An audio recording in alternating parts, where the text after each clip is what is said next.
Well, good morning, everyone. This doesn't go any higher, does it? Okay. Happy Super Bowl Sunday. Woo! Okay, so today, I feel like I have to talk about the Super Bowl because it'd be un-American not to. Today is a glorious day when 100 million people watch a bunch of grown men throw around this ball and try to take it away from each other and wrestle each other to the ground. And I guess we find that to be fun and amusing. It's also a day when people like me watch a bunch of TV commercials. Okay, so how many of you are rooting for the Chiefs? Yeah. Woo, all right. How about the Eagles? Oh, wow, the Eagles. You guys are you guys are louder. Okay, now how many of you didn't even know that those are the two teams playing today? Woo! Okay, I had to Google it to find out who was playing today. But that's okay. We're all together now. And I promise I'll finish before the game starts. Okay. But like I said, the Super Bowl is a really, really big deal, but it actually has absolutely nothing to do with what I'm going to talk about. so let's just kind of wrap that up, and we're good. So last week, Kim kicked us off in a series called Choosing Love. Choosing Love. And she talked about boundaries, right? And in this series, we're talking about tools to build better relationships. Or what are the tools we have and can use to build better relationships? So she talked about boundaries and how when it comes to imperfect people, we need to have boundaries, right? We need to be able to have healthy boundaries to have healthy relationships. But when it comes to a God who has perfect love, right? God is love. He doesn't need boundaries. And so, when it comes to us, we need some boundaries. When it comes to God, he doesn't need boundaries. But this week, we're going to talk about bridges. Right, I looked up bridges in the Bible. The Bible never mentions bridges. But we're going to talk about bridges anyways. But we're going to talk about how we need bridges as tools to connect us with each other and to connect us with God. And so bridges, by definition, are things that connect us. Right? We all know what a bridge is, right? We're here, we want to be over here, and if there's something in between, we got to have a bridge to get there, right? So one example I thought of is one place that I wish I could afford to live, and that's San Francisco. San Francisco is this amazing place. I pretty much love everything about San Francisco, except for the earthquakes, wildfires. I practiced this like a dozen times. Every time I said wildflowers. I love wildflowers. I don't love wildfires. All right, and the fact that the thing that I don't like too is that my family of 6 would have to live in like a 1-bedroom apartment. But the main reason I love San Francisco is its proximity to Russian River Brewing Company. All right, it's a Super Bowl Sunday, so I can talk about beer. All right, my favorite beer in the whole world is Pliny the Elder. It's brewed by Russian River Brewing Company. It's in Santa Rosa, California. If you're out there, go visit. You'll thank me. But to show you how important bridges are, I have a picture of a map of what it takes to get from San Francisco to Santa Rosa. I think we have it here in a sec. Oh, there it is. Yeah, see, there's San Francisco, and there's Russian River, my dream place up there, right? And that red arrow right there is probably the most famous bridge in the world. That is the Golden Gate Bridge, right? So if you take that bridge, you go up there. It takes about an hour to get from San Francisco to Russian River. Now, the next slide shows us what it would be like if we didn't have that bridge, right? Yeah, I would still make that drive, but most everyone else wouldn't, right? This is ridiculous, right? This is what it would take to get there without the bridge. Now closer to home, we have our own little mini Golden Gate Bridge, and it's the Louisville Lake Toll Bridge. right? Almost as good as the Golden Gate Bridge. Look, it's got like a little arch thing with little cables. Like, it's pretty awesome, right? So the Louisville Look, did you know that 7,000 cars drive over this bridge every day?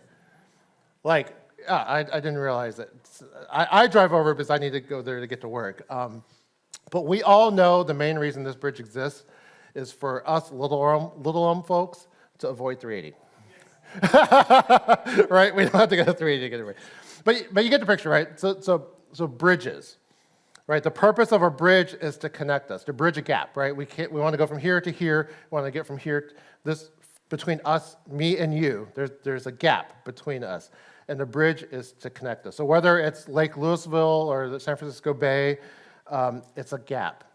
And when it comes to a gap between us and between God, it's not a physical gap. It's not a body of water. It's a relational one. So we need a different kind of bridge to bridge that gap. And so when it comes to a bridge between God and us, I'm going to pick up from where Kim left off. Right? Last week, Kim talked about the incarnation. I don't know why I put it in quotes. Kim talked about the incarnation, which is God becoming man. And that's really, really super significant, right? Not only did the incarnation break boundaries, it created the perfect bridge, right? It's the perfect bridge between God and us. And this is described in Philippians 2, verses 5 through 8. And this is our scripture for today. It says, in your relationships with one another, have the same mindset as Christ Jesus, who, being in the very nature God, did not consider equality with God something to be used to his own advantage. Rather, he made himself nothing by taking the very nature of a servant, being made in human likeness. And being found in appearance as a man, he humbled himself by becoming obedient to death, even death on a cross. All right. God connected with us by building a bridge through his incarnation, right? He literally became one of us. He literally became one of us. He closed that gap between Jesus being God, right? It says in verse 6, being in the very nature God, and humanity. In verse 7, it says Jesus taking on the very nature of a servant, being made in human likeness, right? That's the perfect bridge, right? God becoming man. And it's a perfect bridge with a perfect God in order to bridge the gap between us. And he did this so that he could not just, he created us, but this allowed him to know life intimately and experientially as one of us, right? So we get this, so this is the picture. This is the perfect bridge. This is what we strive for. But just like we know with boundaries, right, God doesn't need boundaries. As human beings, as imperfect people, I can't become you, right? And you definitely don't want to become me, right? We need different bridges. And so today we're going to talk about the other kinds of bridges that we need to be able to connect with one another. And we're going to unpack this by looking at the example of I feel like he's one of the most human humans in the Bible. It's Peter. Right? He does a lot of dumb stuff. But he loves God and he fails all the time, but he's a great example of what it looks like to be a human. Right. So we're going to look at 3 events in Peter's life that show us 3 different bridges that are tools for connecting us with each other, right? For bridging that relational gap. All right, so the first bridge is the bridge of presence. All right, Matthew 14. In Matthew 14, verse 25, starting with verse 25, basically what's happened is Jesus has just performed this miracle. If you've grown up hearing these stories, he fed 5,000 people. Like, before he even feeds these people, the disciples are like hungry, they're tired, they're grumpy, and they're like, these people can feed themselves, right? But Jesus goes and feeds 5,000 people from this little kid brings like a basket with some bread and some fish, and he's like, oh yeah, I can do this. And he feeds 5,000 people with it, and they had leftovers, right? And so So that's kind of the setting, right? So that's just happened, and the disciples are like really grumpy because they were already tired, and Jesus sends them off. I love how he just, at the end of this, he does this huge miracle, and he says he immediately sends them off in a boat, right? So he sends them off in a boat, and now they're in a boat, and by the time verse 25 happens, they are in a boat. It's dark. Dark. It's windy, and Jesus stayed behind, right? And so in verse 25, it says, shortly before dawn, Jesus went out to them, walking on the lake. I love how matter of fact that is. He's just walking on the lake. And when the disciples saw him walking on the lake, they were terrified. It's a ghost, they said, and cried out in fear. But Jesus immediately said to them, take courage, it is I, do not be afraid. Right? So imagine, you're disciples, you're on this boat, it's like windy, it's like kind of weird, and you're like, where's this Jesus guy that we were just hanging out with? And you look out, and there's this person walking across the lake to you, right? They're freaked out. And he says, don't be afraid, it's me, right? And I love Peter's response, right? Remember Peter, the human, right? Peter's response isn't like, oh, good, Jesus, you found us. We were afraid you were lost, right? His response is, Lord, if it's you, tell me to come to you on the water. Right? Peter's response is, all right, Jesus, prove it. Right? Prove it. Prove that you are who you are. And so Jesus says, come. And it says, and Peter got out of the boat, walked on the water, and came toward Jesus. But when he saw the wind, he was afraid and began to sink, cried out, Lord, save me. All right, so Peter's like, oh yeah, sure, I'm going to jump. And he starts walking, and he just gets scared, and he starts sinking. Right? And what's interesting is this next part I've always missed. It says, immediately Jesus reached out his hand and caught him. Jesus reached out his hand and caught him. And he said, you have little faith, why do you doubt? And he climbed on the boat, the wind died down, and those who were on the boat worshiped him, saying, truly you're the Son of God. Right? The bridge starts with Peter getting out of the boat. Right? Peter gets out of the boat and starts walking toward Jesus. But the connection is made when Jesus reaches out his hand and catches him, right? It's his presence, his physical presence. He caught him. Like Jesus could have Jesus is Jesus. He could have just made it so that Peter could keep walking on the water, right? But instead, he reaches out and grabs. He physically reaches out and saves Peter. Right? I think if there's one thing that's shown us how important physical presence is, it's this little thing called COVID. Right? Remember a few years ago, feels like a decade ago, life was normal, and we were all just hanging out. We were planning like trips and birthday parties and stuff. And then all of a sudden, we all became little squares on a computer. Right? We all became these little squares. And for a while, especially for the introverts among us, it was kind of nice. Right? For a while, it was kind of nice, right? We could kind of hang out, and we didn't have to do all those things. Aside from the fact that there's like this global pandemic going on, and we're all stressed about that. But it was but looking back, we realized that so many of our relationships were frozen in time. Right? I think about some of the people that we used to hang out with on a regular basis. Like, it stopped, it froze. Right, because we couldn't be there with them. And we still haven't fully reestablished those rhythms, right? Even though things are very different now than it was a couple of years ago, we haven't reestablished those rhythms with people. And we haven't rekindled those relationships. That presence is so important. And the reality is that we need to be with each other. Right, that's the reality. We need to be with each other. And one of the reasons why Jenny and I found Grace Chapel was the fact that you guys were meeting outside in person during the pandemic. And we were like, we want to be somewhere where we can actually see people.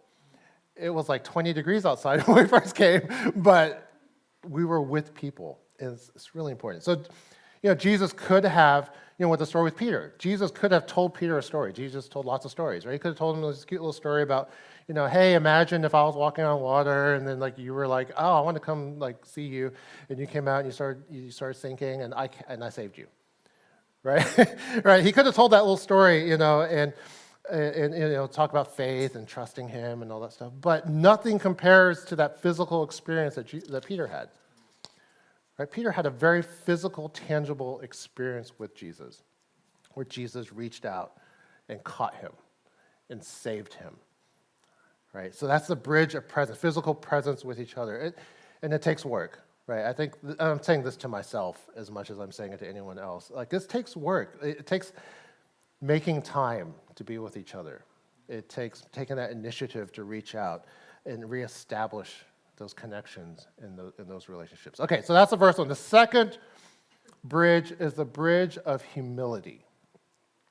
All right, this one I think is the hardest bridge to build because it requires us to understand that someone else's reality is just as real as my reality. Right? Someone else's reality is just as real as my reality. Someone else's way of doing things is just as valid to them as my way of doing things is valid to me. Right? This is really hard for us human beings to do. Right? One example is I can't fathom how someone can think it's okay to put beans in chili. I need to understand that there are people out there that think that you can put beans in chili and still call it chili and not beef and bean soup. Right? I need to learn to accept that.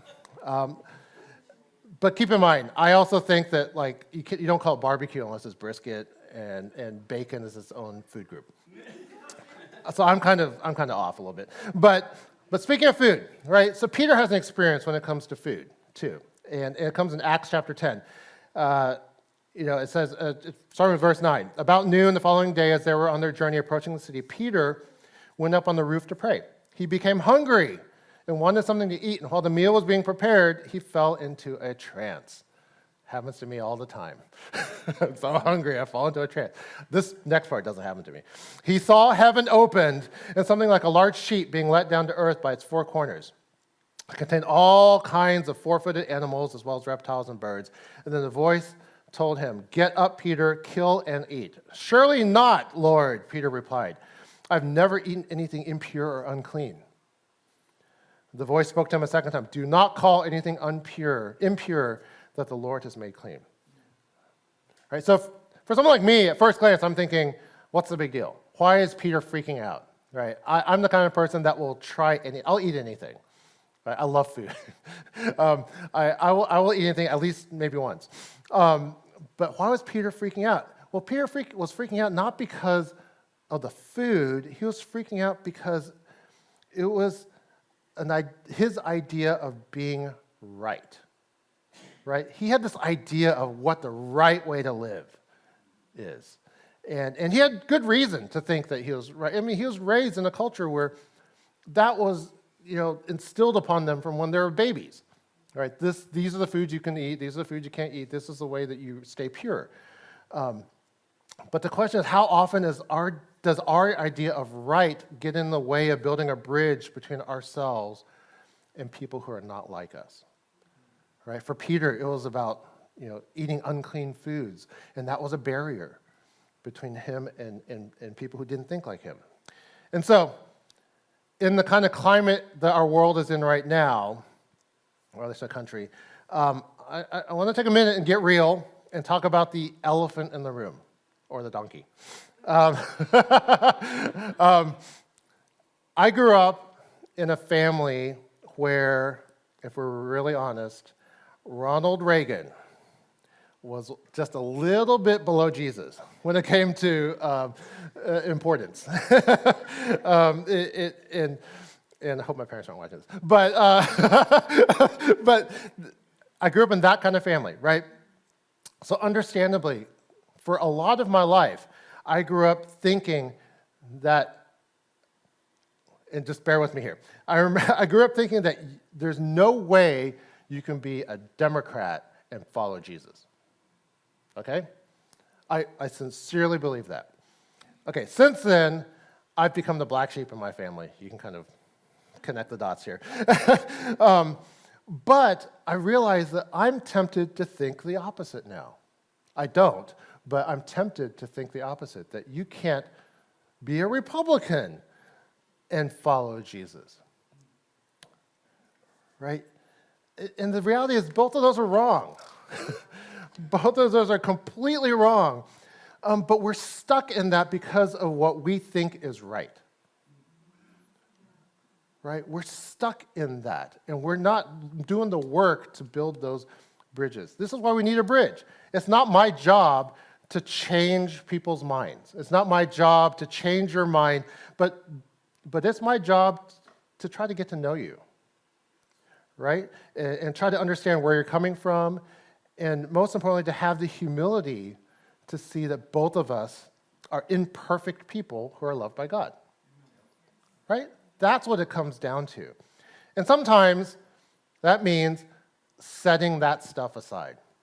Sometimes we can have, spirited discussions, but sometimes it just means we got to set that stuff aside and get to know the rest of us the rest of what makes us who we are. Right? If I stop trying to show you how right I am, then I might actually make that space to get to know you as a person. Right? And not an ideology, a category, or a stereotype, as a person. So God was telling Peter, when he lowered that sheet and he said, don't make anything I've declared clean, unclean. God was telling Peter that people are more important than being right.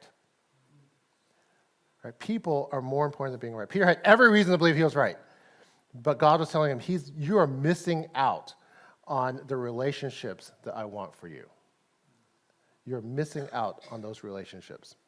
And it takes humility. All right, so now the third bridge, I was going to pull a Joshua and say, the last thing I'm going to say, but the third bridge is the bridge of empathy. Right? It's a bridge that connects us as whole people. Right? A lot of times when we interact with people, we interact with people by what they think and what they do. Right? But we're also people who feel, right? We're not just what we think, what we do. We're what we feel. And when Jesus was about to be crucified, the disciples were feeling a lot. They were terrified. The disciples were scared. Remember the Romans were rounding them up, right? Jesus was a criminal, and they were rounding up everyone who had anything to do with him. And Peter, and this is where we get back to Peter. They find Peter, and they're like, Peter, do you know Jesus? Do you follow him? And Peter's like, no, I don't know who this guy is. Right? Peter's like, I don't know. And he denied Jesus 3 times. Right? In Matthew 26, verse 75, it says, Peter, remember that the word Jesus had spoken, before the rooster crows, you will disown me 3 times. And he went outside and wept bitterly. Right? This is Peter. Right? Jesus had warned him that this was going to happen. Jesus was like, hey, I'm going to let you know, when this rooster crows, you have disowned me 3 times. And Peter, being Peter, was like, there's no way. There's no way I would do that. I love you too much. I'll die for you. You're the man. Like, I'm going to, there's no way that I could. Oh, but then he did. Right? And it devastated him. It absolutely devastated him. But in John chapter 21, after the resurrection, Jesus does something really, really significant, right? And this has to do with empathy. In John chapter 21, starting with verse 15, when they had finished eating, Jesus said to Simon Peter, Simon, son of John, do you love me more than these? And Peter, he says, yes, Lord, he said, you know that I love you. And Jesus said, feed my lambs. And in verse 16, again, Jesus said, Simon, son of John, do you love me? He answered, yes, Lord, you know that I love you. Jesus said, take care of my sheep. And the third time he said to him, Simon, son of John, do you love me? And Peter was hurt because Jesus asked him a third time, right? Peter's like, why do you keep asking me this? He said, do you love me? He said, and Lord, you know all things. You know that I love you. And Jesus said, feed my sheep. 3 times. Right? Jesus asked him, do you love me? Jesus knew that Peter had disowned him or denied him 3 times. He had pretended like he didn't know Jesus 3 times. And what Jesus does is he restores Peter by allowing Peter to affirm his love 3 times. Right? This wasn't a legal transaction. Right? There's nothing that said like, oh, okay, in order for Peter to be forgiven, he had to say, I love you 3 times. This was a matter of the heart. Right? Jesus didn't have to do this to forgive Peter. Jesus had already forgiven Peter. Jesus knew that was going to happen. It was restoration for Peter's heart. Jesus knew that Peter didn't just need him to say, you're forgiven. Right? In his brain, that would mean something, but not in his heart. Jesus knew that Peter needed something deeper. He wanted to show Peter that not only did he know what Peter did, but that he knew how Peter had been suffering. Right? He knew Peter's heart. He knew the agony that Peter was going through. And this was a bridge of empathy to make him whole. Right? And I love that story. I love that actually happens. Right? Again, Jesus is God. God can forgive whoever he wants, however he wants to do it. But he chooses to go to where Peter's hurting. Right? And he chooses to make Peter whole through that. So me personally, I've learned in recent years that this is actually really challenging for me to do. This is actually really hard for me. It's great to read this story and go yeah, this is what we should do. But it's really hard for me to go there with people, to sit in someone's pain, because I want to fix things. Right? Someone's hurting. I want to either explain it away and minimize it, or I want to fix it. I want to come up with some solution to make sure it doesn't happen again. Right? That is hard for me. Brene Brown, she says this about empathy. She says, empathy has no script. There's no right or wrong way to do it. It's simply listening, holding space, withholding judgment, emotionally connecting, and communicating that incredibly healing message of you're not alone. You're not alone. Right? That's a different message than I was raised with. Right? My parents are immigrants. I don't know how many of you come from immigrant families or are immigrants yourselves, but my parents are immigrants to the U.S. from Taiwan. And previous to that, they were political refugees to Taiwan from China. Right? What's interesting is they almost never talk about it. It is such a significant, formative part of their lives, but they never talk about it.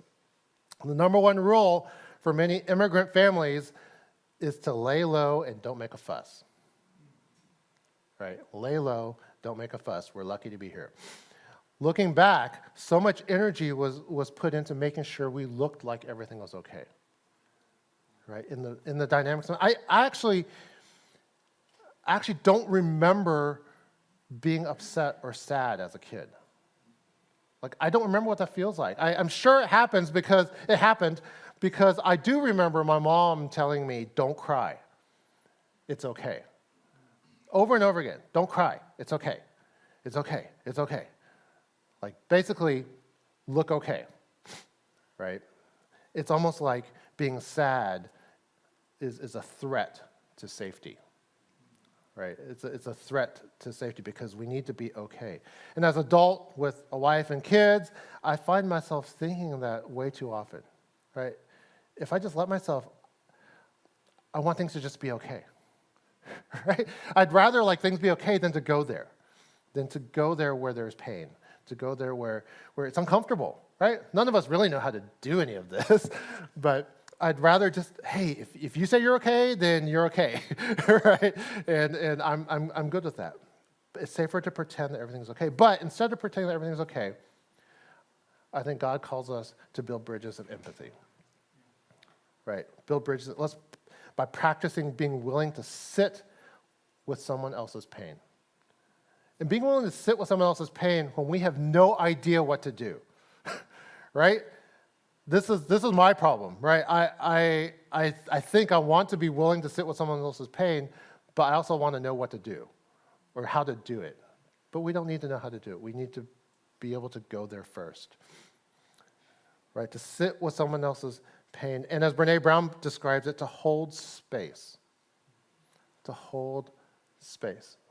Sometimes the most important thing is for us to show up and be there with people as they're hurting or going through something, and to hold that space and communicate the message of you're not alone.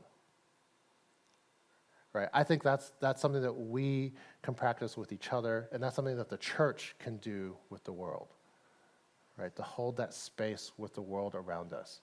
Right? There's a lot of garbage going on in the world around us. And the church has an opportunity to hold space and to be and to show people that you're not alone. Right? You're not alone. And that's empathy. So, for us as imperfect people, as we tumble through this world, right, as imperfect people, my prayer is that we learn to build these bridges. Right? We build the bridges of presence, of humility, and empathy. So that, and the point of that is so that our relationships can be just that much closer to that perfect bridge that God shows us. Right? That we can be closer to what God modeled to us through Jesus. Let's pray.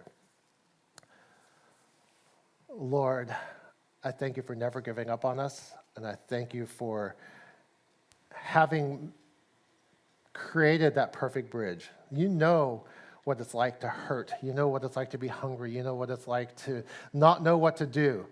And yet you chose to make that bridge and be here with us and become one of us. And so I ask that you give us courage to be bridge builders as we seek to connect more deeply as the body of Christ with the world around us. Amen.